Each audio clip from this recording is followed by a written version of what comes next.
And much more on that at the top of the hour. Now, though, it's time for E24. Let's join Andy.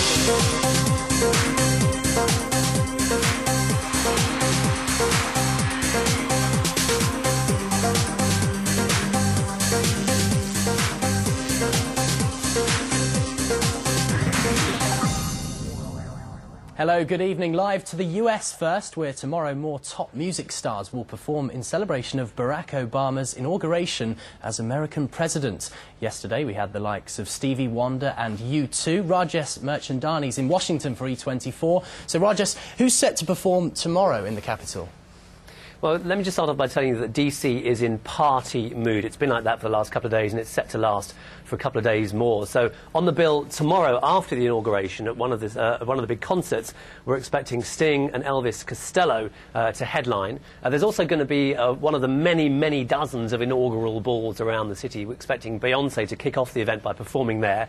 But during the day, what many people are really looking forward to is during the swearing-in ceremony, which is a much more solemn occasion, Aretha Franklin is going to be performing, and that for many will be a momentous, a memorable moment in an historic occasion. It looked incredible yesterday watching it on the TV back here in the UK. Why are so many celebrities so keen to get behind the new US president?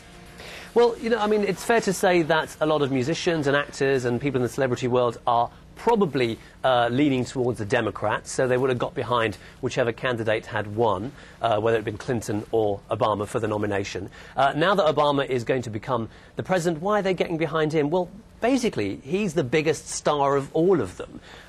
He grew up in the era of pop music. He's embraced technology to get his message across to young people, and they in return have flocked to him. He is eloquent, he's photogenic. The message that he brings, a lot of people think it's one that they can relate to, a simple one of change. And in effect, he's like the biggest rock star. He's seen to be cool, and everybody wants to be associated with a bit of that. Thank you, Rajesh Mirchandani in Washington.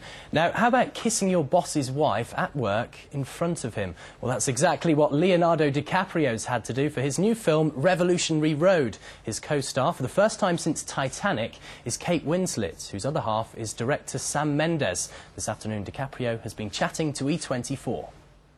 Is this you? Yeah. You been to Paris? I've never really been anywhere. Well, maybe I'll take you with me then, huh? I'm going back the first chance I get, I tell you.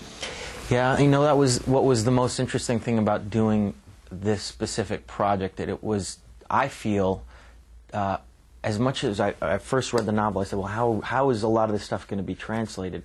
It was tailor-made for actors. It was tailor-made for us as performers, because so much of the movie is about what's left unsaid between these two people, and it finally culminates at the end with sort of explosive rows. But a lot of what was great about this novel for us was we were able to sort of tap into the subconscious of these people, and as much as they were expressing this sort of exterior version of complete security with their lives, we got to tap into what they were really thinking, and that's what Yates was able to put down on paper so well. Do you know what they pay for secretarial positions in government agencies in Europe? No, I don't. Listen, Frank, I'm serious about this. Do you think I'm kidding or something? Okay, I just have a couple of questions is all. Fundamentally, Kate and I have been good friends for many years, and we knew if we were ever going to reunite and do something together, it absolutely fundamentally could not be anything like Titanic whatsoever, and I think it would be a real mistake to try and recreate something like that. It would have been tragic.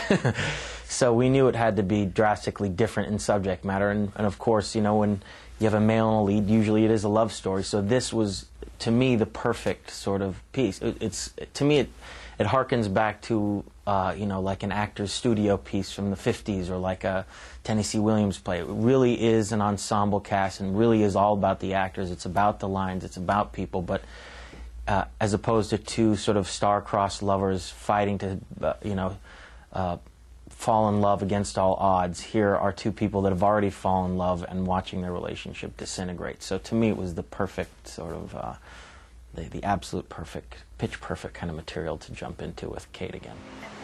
I thought you turned the job down. Well, not yet. It's just an option, that's all. I felt entirely comfortable with the situation. Even in the love sequences, I felt way too comfortable with it. To me, it was like a family atmosphere. It really was like a group of people that knew each other very intimately, and it felt completely comfortable. And you'd have to ask her and Sam how they felt about doing those love sequences. But for me, it was way too easy. Way too easy. She's my buddy, She's my buddy.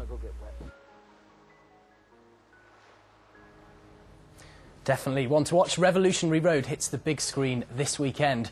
Now, back in 2005, they won the Mercury Music Prize, but it's taken some time for Anthony and the Johnsons to release a follow-up to I'm a Bird. The Crying Light is out now, and we've been speaking to frontman Anthony Hegarty. I need another world. The music just got a bit more subtle, I think. And also there's a few more planes to it. Like, the last album was like a chamber group in a way. I miss the things that grow. The thing that attracts me to a voice is like the personal connection, So like, I think it doesn't really matter what your voice, the prowess of a voice is never really that interesting to me at the end of the day. It's really whether you're singing one note or 100 notes. It's like if there's a sense of personal connection, it tends to have a kind of radiance. Singing all this song. I just took 3 years. I took quite a long time making this album, and I really put, a lot of kind of detailed work into it. And it's just a relief to be finished with it in a way. And I'm excited to. Now we're going out. We're going to start touring. We'll do a few months, or we'll be doing concerts, and it'll be nice to get back into the swing of that, because it's been a long time really since I had that relationship, which really sustains you, as a singer. When you sing in front of a group of people, there's a really dynamic relationship. Another world.